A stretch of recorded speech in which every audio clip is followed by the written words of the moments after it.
మీరు కూడా ఈ వీడియో చూసిర్రు అనుకుంటా. చూడని వాళ్ళకి ఒక చిన్న కాంటెక్స్ట్ ఇస్తున్నా. 2007 అర్జెంటీనా మంచు ప్రదేశంలో డైరెక్టర్ వారెన్ హెర్జాగ్ ఒక డాక్యుమెంటరీ షూట్ చేసిండు వాళ్ళ టీంతోనే. దాని పేరు encounters at the end of the world. Animal photography హిస్టరీలోనే అలాంటి రికార్డింగ్ లేదు. థౌజండ్స్ ఆఫ్ పెంగ్విన్స్ గ్రూప్లోంచి ఆయన దృష్టి ఒక పెంగ్విన్ పైన పోయింది. అది ఆకలితో సముద్రం సైడ్ పోతలేదు, అట్లా అని చెప్పి దాని కాలనీ ఫ్రెండ్స్ సైడ్ పోతలేదు. 70 కిలోమీటర్స్ దూరం ఉన్న మౌంటైన్స్ దగ్గరికి పోతుంది. అటు ఫుడ్ లేదు, వాటర్ లేదు, కానీ ఎందుకు పోతుంది?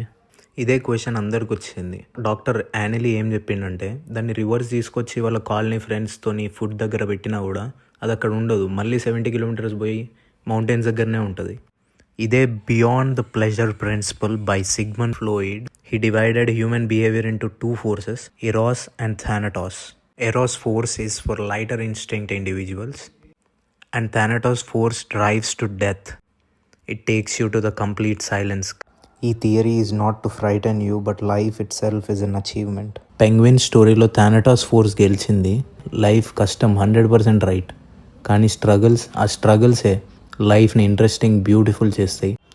తర్వాత నీ స్ట్రగుల్స్ని సెలెక్ట్ చేసుకోవాలో లేదా సైలెన్స్ని సెలెక్ట్ చేసుకోవాలో నీ పైన డిపెండ్ అయి ఉంటుంది.